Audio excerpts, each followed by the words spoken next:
पाकिस्तान ने टी20 world cup के लिए अपनी स्क्वाड अनाउंस कर दी है। कौन कौन खेलेगा, कौन कप्तान रहेगा, किसकी वापसी हुई है और किसकी वापसी कंफर्म थी लेकिन उसको लात मार के निकाल दिया गया, ये सब मैं आपको बताऊंगा। और ये भी बताऊंगा कि पाकिस्तान की प्लेइंग 11 क्या होगी इस टी20 वर्ल्ड कप में जो कि 7 फरवरी से शुरू होने वाला है। तो चलिए सबसे पहले बात करते हैं, पाकिस्तान ने जो स्क्वाड अनाउंस की है उसमें कप्तान सलमान अली आगा के अलावा बाकी कौन से प्लेयर हैं।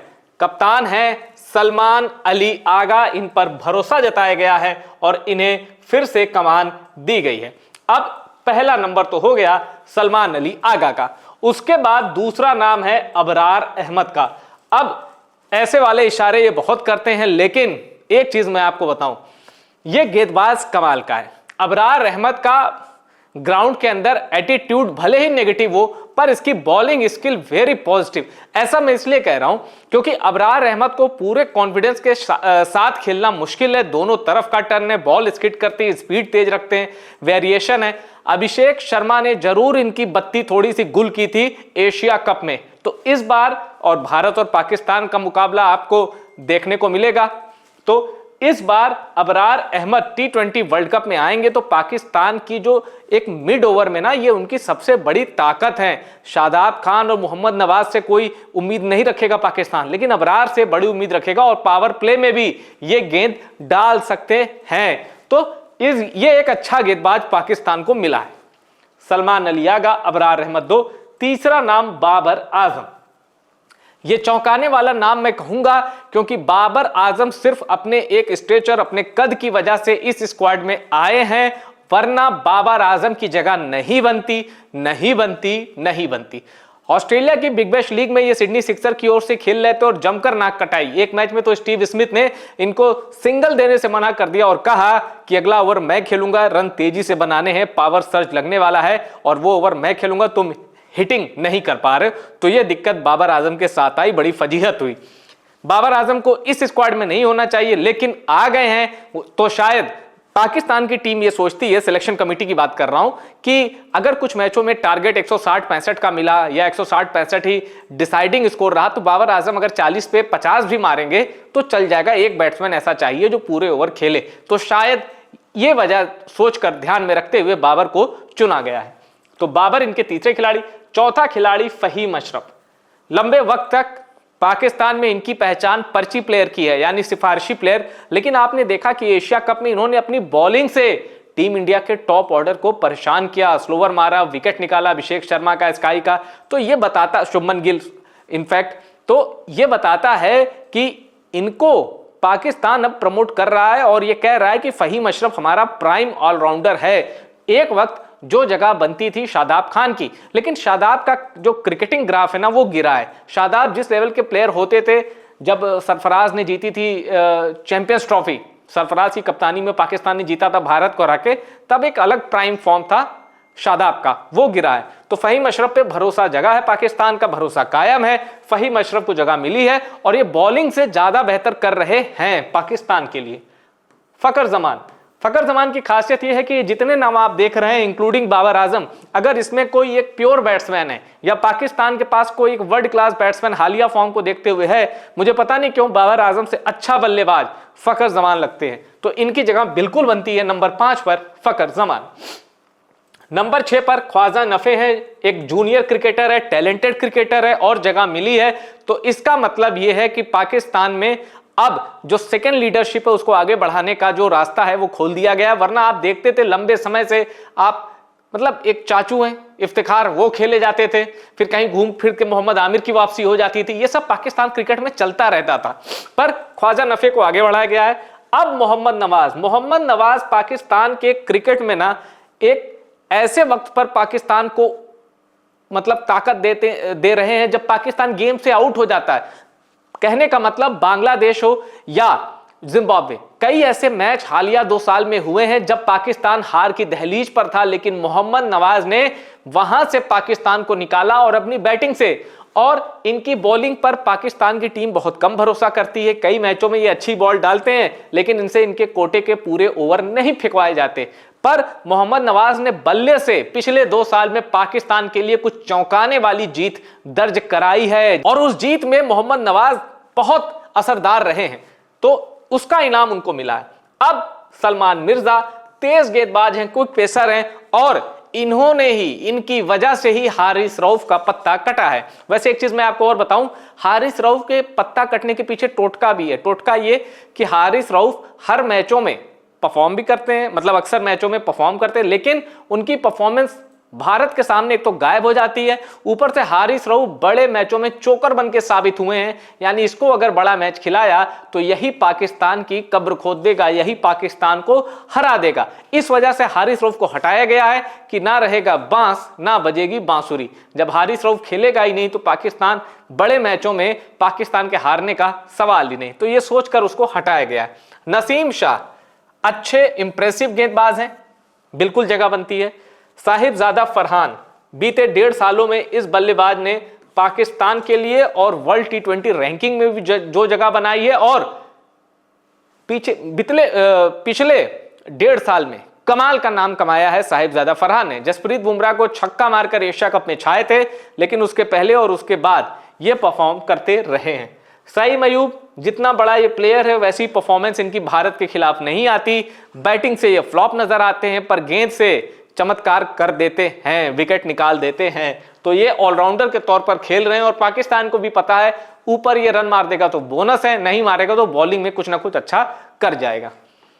शादाब खान, मैंने कहा कि ये प्राइम ऑलराउंडर थे पाकिस्तान की टीम के, अब सिर्फ अपने एक्सपीरियंस के आधार पर रखे गए हैं, वरना इनकी परफॉर्मेंस कोई बहुत खास नहीं है। शाहीन शाह अफरीदी, ये तो प्रीमियर बॉलर हैं जिनको अभिषेक शर्मा बोल के भी धुनाई करते हैं, फिर पोस्ट मैच प्रेजेंटेशन में भी शाहीन शाह अफरीदी को एडवर्ब उनका इस्तेमाल करते हैं और उनकी भी धुनाई करते हैं। तो शाहीन शाह अफरीदी हैं, कोई बहुत ज्यादा खास इनकी ना पेस अब बची है ना इनके, मतलब ऐसा है कि बस ये बॉलर हैं। जो रुतबा इनका होता था जब इन्होंने केएल राहुल और रोहित शर्मा वो वाला कोलैप्स एक करा दिया था, तब वो वाले शाहीन शाह अफरीदी अपने दिखाई देते। चोट भी एंगल हो सकता है पर उम्मीदें पाकिस्तान को इनसे ज्यादा हैं, पर वो उम्मीदों पे खरा नहीं उतरेंगे ऐसा मुझे लगता है।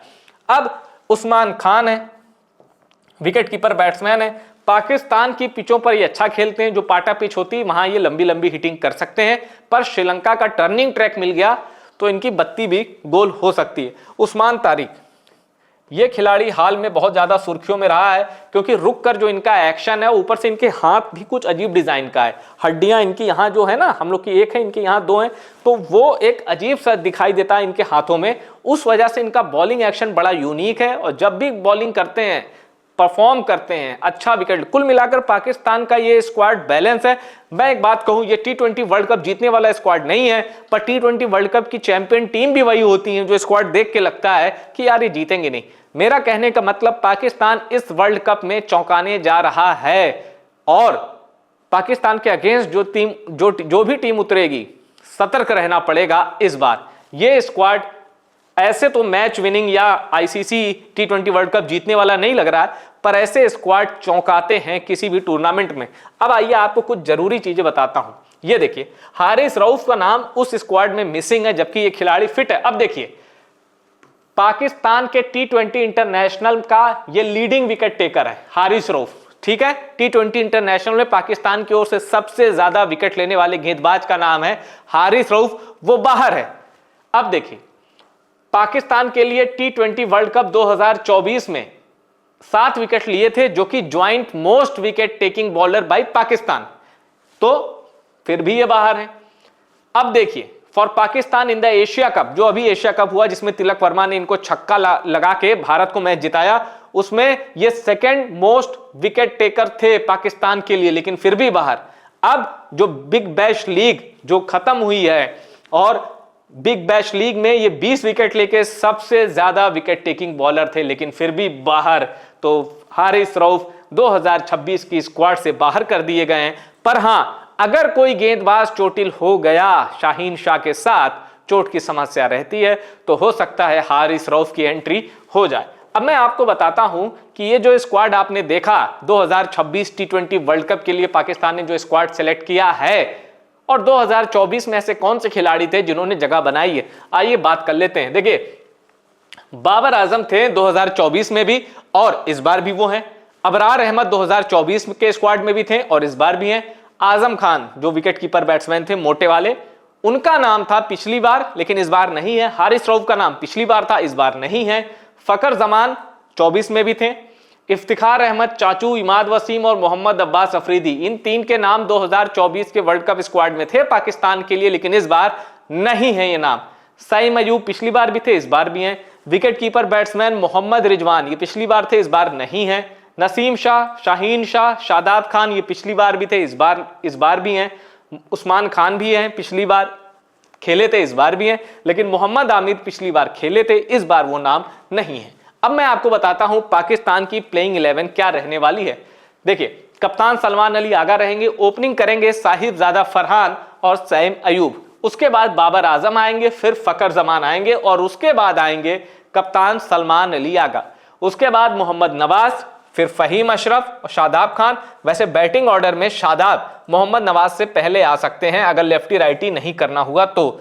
शाहीन शाह अफरीदी, अबरार अहमद, नसीम शाह, ये होने वाली है पाकिस्तान की प्लेइंग 11 वर्ल्ड कप T20 2026 में, जो कि 7 फरवरी से शुरू हो रहा है। और उसके एक हफ्ते बाद, जैसे ही वर्ल्ड कप शुरू होगा उसके ठीक एक हफ्ते बाद भारत और पाकिस्तान का महामुकाबला होगा श्रीलंका में। तो तारीख आ चुकी है, वक्त आ चुका है, ग्राउंड आ चुका है और ये प्लेइंग 11 संभवतः यही रहने वाली है भारत के खिलाफ। अब ये कोई मतलब टीम इंडिया जिस तरह से खेल रही है, आप देखिए न्यूजीलैंड के खिलाफ 10 ओवर में 155 ठोक दिए, टारगेट चेस कर लिया 10 ओवर में। सूर्या फॉर्म में है, अभिषेक शर्मा तो कह रही हैं, उसके सामने ये टीम कहीं नहीं ठहरती। पर ये क्रिकेट है, कमजोर किसी को नहीं समझना चाहिए और पाकिस्तान को तो बिल्कुल भी नहीं। इसमें ना कोई मैच विनिंग बॉलर है, ना कोई मैच विनिंग बैट्समैन है, लेकिन भारत को अलर्ट होकर खेलना पड़ेगा इस पूरे वर्ल्ड कप में इस टीम के खिलाफ। मैं फिर कह रहा हूं, ये कोई बहुत अच्छा स्क्वाड, बहुत अच्छा प्लेइंग 11 नहीं है, पर जो चौंकाने वाली टीमें होती हैं, जो सरप्राइज करके चैंपियनशिप जीत जाती हैं, वो सारे लक्षण, सारे गुण इस टीम में हैं। अब भारत के खिलाफ तो इस टीम का कचूमर निकल जाएगा, लेकिन एक हार भी वर्ल्ड कप में आपको आगे तक ले जाती है। मेरे हिसाब से पाकिस्तान की ये टीम लास्ट 4 यानी सेमीफाइनल में खेलती हुई नजर आ रही है। आपका क्या कहना है? कमेंट बॉक्स ओपन है, आप जो भी सोचते हैं कमेंट करके जरूर बताइए कि ये इस टीम में आपको दम दिखाई देता है। क्या हारिस रऊफ को बाहर निकालकर सही किया गया या किस खिलाड़ी की जगह इसमें बनती थी उसको नहीं रखा गया? कुछ लोग मोहम्मद रिजवान के बाहर रहने से भी नाराज हैं, पाकिस्तानी फैन। तो खैर, कमेंट बॉक्स ओपन है, आप जो भी सोचते हैं इस प्लेइंग 11 के बारे में कमेंट करके बताइएगा। रिपोर्ट पसंद आई उसको शेयर करिए और टॉप सीक्रेट स्पोर्ट्स को सब्सक्राइब जरूर करिएगा।